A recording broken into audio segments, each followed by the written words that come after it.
What's up, everybody? You are back in here with the Pro Football Pod. You've got Hulk, you've got Coach. We're hanging out with you. AFC South, we still got that rolling on for you this week. Colts, you're up today. Indy, Colt up? Do they have like a Colts fans? Put it in the comments down there so I know what you're saying is, so I can say it for future episodes. I won't forget it. I promise. Subscribe. Once we hit 500 subscribers, Coach, we're giving away a free jersey. Yeah. It could be an Anthony Richardson jersey. And my 500 subscribers, it really isn't much. Like, I've seen YouTube channels that get 1,000 subscribers within the first couple weeks. Like, we're out here at the bare minimum benchmark, willing to give stuff away to people for free. And Come on, guys, tell your homies, tell your friends, tell your family, get in on it. Notification bell up in that corner. If you're watching this video, this is our final video of the series. We've done all 32 teams. We've given our predictions on how their players are going to do, the value that they have in fantasy football drafts, who were taken, who were not taken. So go back and watch some of our past videos. Make sure you guys subscribe. This is going to be a great series for you to get through your fantasy football draft. Make yourself smarter. That's all we're saying. Hey, we're not geniuses. We're not fantasy experts. We are champions, though. We are champions. Like that is the key right there. We win our drafts, and then we win our leagues, and that's what it's all about. Let's put it this way. I can most of the time draft a team and not really make any moves and still get to the playoffs. Yeah. I mean, if you win the draft, you just draft your you have a chance. Draft your team that well. If you lose good. the draft, you have no chance at all. So make sure you guys are prepping, getting ready. And certain people don't want us in the same leagues together because they're scared of collusion or something like that. And like, I want this guy, like I want to help this guy win. Absolutely not. No, you just don't want another guy in your league. You know who I'm talking to. It's all right. Still love you, fellas. Colts, let's go ahead and dive into it real quick. You added Joe Flacco to come in and be your backup quarterback. Low key, really like the move. Not as good as Gardner Minshew, but hell fucking yeah. The Kmart version. Yeah. Raekwon Davis brought him in from Miami at defensive tackle, and Taven Bryan as well at defensive tackle, shoring that up a little bit. Lost Gardner Minshew, lost Zach Moss at running back, but when you have a healthy Jonathan Taylor, you can afford that. Yep. Surprised everyone by drafting Laiatu Latu at edge, the first defensive player taken in the draft. Loved that pick for him. A.D. Mitchell in the second round. Loved that pick for them. So much value. Tanner Bortolini at center out of Wisconsin. Really solid pick for them. The Colts always draft offensive line well, so I'm just going to go ahead and trust them on that. And Anthony Gold brought him in at wide receivers for some depth there. So not too many moves for them. A lot like the Jaguars, just kind of running it back, building the squad up, keeping it young. I love the first 3 draft picks that they had. I like what they were able to bring in for the squad there. Let's go ahead and, dive in on some ADPs. What do you say? Because we've got Anthony Richardson coming back and people are pretty hyped up about him. I'm surprised that he's going as high as he is, like over Joe Burrow, Jordan Love, and Dak, because of him getting injured after like the 3rd or 4th game. Now, he looked unbelievable from a fantasy perspective in the limited amount of time that he did play. But the fact is that he got hurt with a shoulder injury because he was throwing his shoulder into people on the goal line. That's why he looked amazing, but it also could lead to another injury very easily. Luckily, he got hurt very early in the season, so he's already rehabbed. He's already ready to go. He's going to be having a full-on training camp, and we're going to get to see what he's capable of in week 1. I definitely am excited to draft him. The one pick before him, you get CJ Stroud. I'm 100% trying to take CJ Stroud first. Call me scared, whatever. I'm not touching Anthony Richardson. To see him go out that many games with minor injuries and then to lose his whole season to another injury, until I can see him, much like, as a Dolphins fan, being a fan of Tua, I say this, I need to see him pull off a full season just in year 2 for him. I need to see you string together. Can I get 10 straight games from you? That's my thing. I'm not investing a 5th round pick for my QB1 in somebody to where I'm terrified on if I get to sit you and forget you. Like, and you know I'm all about that. I want to draft you, put you in your spot, and leave you there. I only want to remove you for a bye week. Like, so with Anthony Richardson there, if I miss on CJ Stroud, don't decide to take Lamar Jackson or Pat Mahomes, like, yeah, Joe Burrow, Jordan Love, Dak Prescott, Kyler Murray, like there's so much safer value to me. If He is Anthony high Richardson, risk, high reward if I've ever seen it. if Anthony Richardson is sitting there because everyone's thinking the way that you're thinking in their true drafts, and it's Anthony Richardson or wait a couple rounds for Brock Purdy, I'll take Anthony Richardson then. Okay. Yeah, if I'm doing it with Brock Purdy, but if I'm having to do Anthony Richardson or Jared Goff, just fantasy wise, I feel much safer with Jared Goff than now. Anthony Richardson, if he does give you a decently healthy year to where he plays 13, 14 games of the season If for he you, plays 16, predominantly the end of the season to where you have him for the playoffs, he very well could give us a Cam Newton type season and just be dominant. Like I'm talking 10, 12 rushing touchdowns, just almost 1,000 yards rush. Like he's got that ability, which is why he is going so high. yeah. I'm not one of those in fantasy though, to where I'm really willing to do the high risk, high reward. I'm just not. I won't do it to myself. I'm not going to stress myself out. If I take Anthony Richardson, I'm doing that full well knowing I'm coming back later and taking Jared Goff, Tua, Justin Herbert, Trevor Lawrence. Like I have to. Two things are going to happen at the end of this season when we're talking about Anthony Richardson next year. He's either going to be a top 3 pick or he's going to be like a 10th and below pick. Either he's going to burn enough people and no one's ever going to touch him before the 10th quarterback taken off the board, or he's going to have a potential MVP type rushing season and he's going to be a top 3. He's going to go before Patrick Mahomes, after Jalen Hurts, and after Josh Allen. So those are the two options for him. I'm willing to, again, take him after Kyler, after Dak, after Jordan Love, after Joe Burrow. Out of those guys, I really want Dak more than anything. And then if he gets taken from me, I'm willing to get Brock Purdy as my constellation. But Brock Purdy's kind of the end of my like tier of where I really want to get my quarterback one from. Everything after that is slightly risky. I think Tua's not. I think I have Tua right before Brock on like my board. But that's because I'm a Dolphins fan. I believe in the ability of the team, of him, and of Mike McDaniel. So I'm not jumping on Anthony Richardson. I'm jumping on CJ Stroud. In the 4th round, if I pick 401, I'm taking CJ Stroud in the 4th round. Like that's. Let me note that down because that's about the 3rd time you've said that. All right, take CJ Stroud in the 3rd. Got it. All right, so Jonathan Taylor, he's back to being, a top 5, top 6 running back fantasy wise for us. Are you think that's where he's going to give it to you again? Is his value there for you to take him late 1st, early 2nd? So Jonathan Taylor receiving last year, 1 target, 6 targets, 4 targets, 2 targets, 5 targets, 1 target, 0, 1, 1, 2. It's not enough, man. Like you need to receive at the top end to be able to have value. Saquon, Kyron, Devon Achane, Travis Etienne, all these guys are receiving the ball on top of rushing. That's why I think that they're better than Jonathan Taylor. Not that I would necessarily take Devon Achane before Jonathan Taylor, but I think that they're safer picks. And where you have to take them at the end of the 1st, I'm just not taking a running back at the end of the 1st. I'm going to take another wide receiver right then instead of if I'm picking at 12, I'm going wide receiver.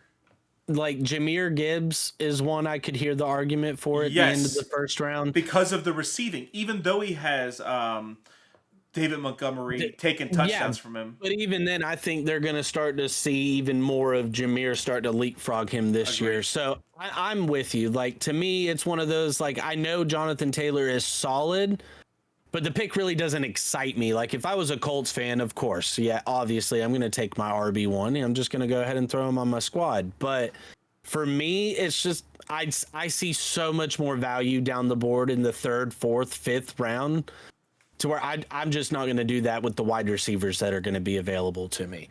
So looking at the wide receivers on this team, you've got Michael Pittman Jr. clearly going very high, as he should. Number 24 overall, so he's going in about the second, third round there for you. Josh Downs is going in the 13th round with A.D. Mitchell going in the 14th round right behind him. Michael Pittman Jr. Now, we've said it multiple times, the Gardner Minshew stuff, as much as we kind of, it's, kind of out tongue in cheek, we're kind of joking about it, but not really. Like, he was heavily targeted with Gardner Minshew playing there for him. So for me, I love Michael Pittman Jr. and I loved what he was able to give to you last year. And I mean, even in the first few weeks of the season, when he did have Anthony Richardson, 11 targets, 12 targets, 11 targets, 5, 7, 14, 5, 13, 8, 12. Like, so there really wasn't that much of a drop off, which tells me a lot of the game plan was to get the ball to him, whether it was a screen, a hitch, whatever it was. A.D. Mitchell, with how excited they were to bring him on, I don't think Josh Downs is going to affect him because he's mostly going to work in the slot. But with A.D. Mitchell and how excited they were to bring him in and the athletic ability that he has that Michael Pittman Jr. does not as far as top speed's concerned. Because they're both big. Now, A.D. Mitchell very well could turn into Robbie Anderson to where he gets 3 receptions and you're praying it's for 90 yards and a touchdown. Yep.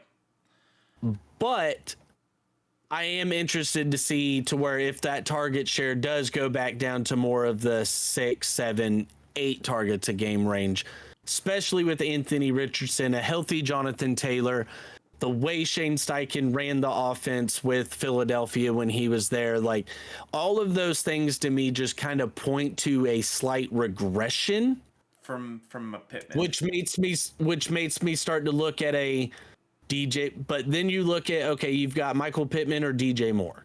I'm taking DJ Moore, Stephon Diggs, Cooper Kupp, and Devonta Smith. All of those guys are going to be, except for DJ Moore. Metcalf. DK is kind of like Malik Neighbors, Amari Cooper, Zay Flowers. That's kind of where I draw the line. I think Amari. I think I still might take Amari because Amari doesn't have too much competition in Cleveland as well. He's Jerry older. Jeudy just got brought in. Yeah, I don't.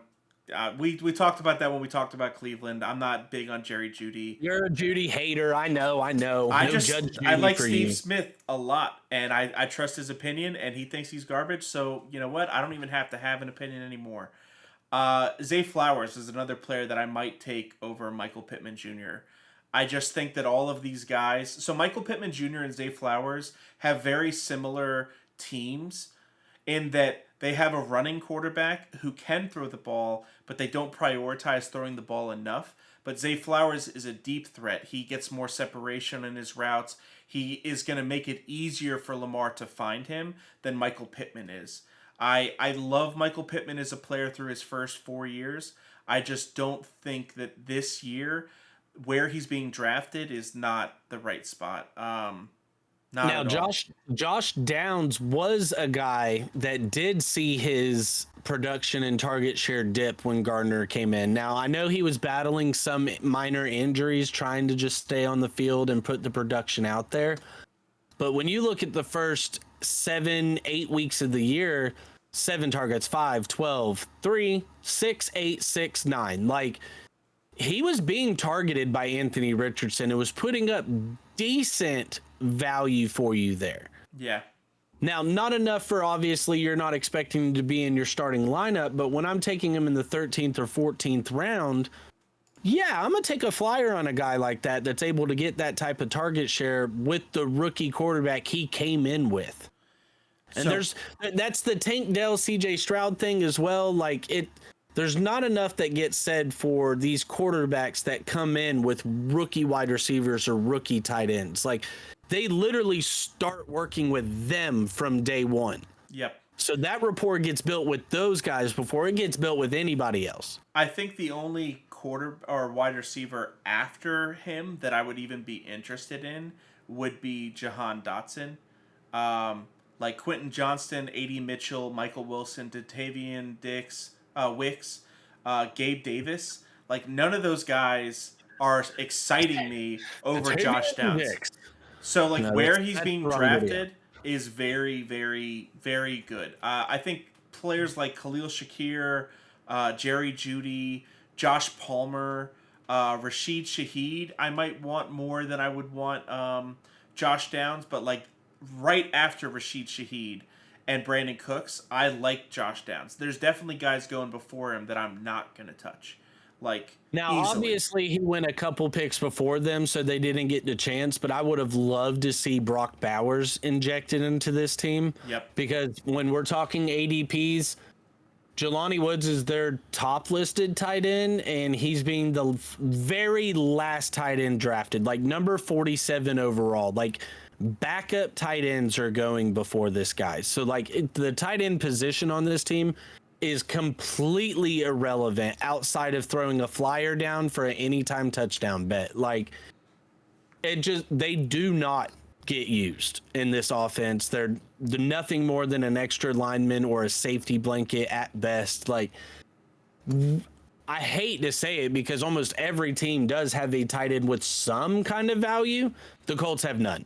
Like, their tight end have zero value to me. Yeah. So diving into the over-under on the wins, sitting at 8.5 on the sports books. They went 9-8 last year. We've said in every episode of these AFC South videos so far, go back and watch them. Every team in this division seemed to have got better.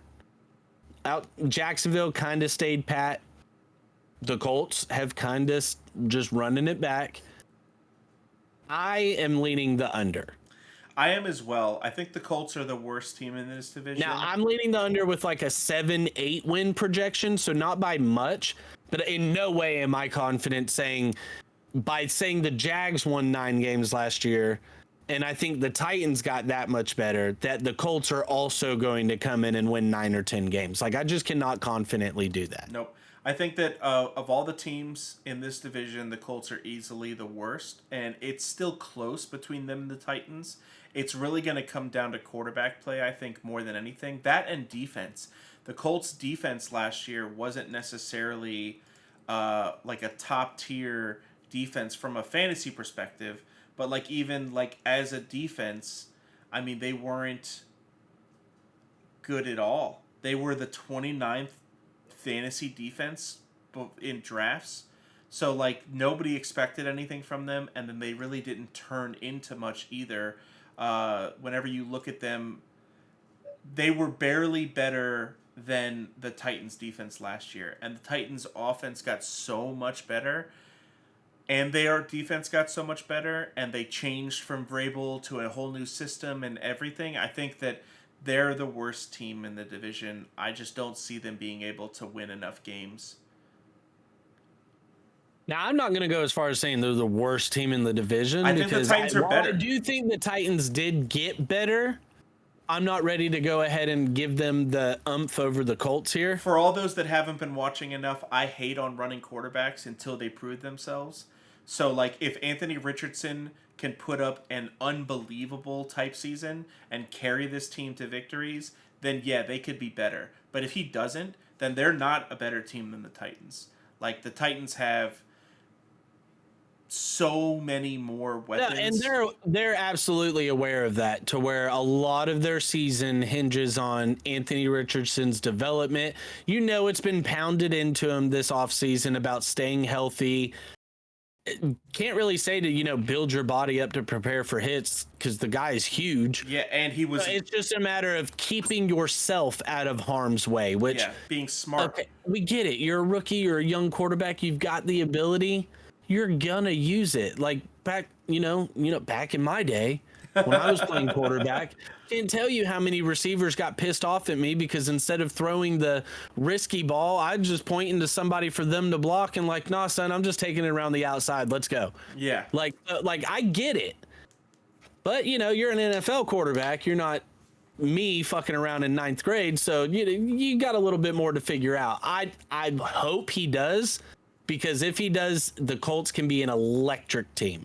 Yes. Indy, If you're still here with us, go ahead and hit that subscribe button down below. Once we hit 500 subscribers, we're giving away a free jersey of your choice. We would love for it to be an Anthony Richardson jersey if you have that kind of confidence in him. Notification bells up ahead in that corner there, so that way you get our videos first before anybody else. ColtsHeroesTea.com is that sponsor. They'll ship everything to you there.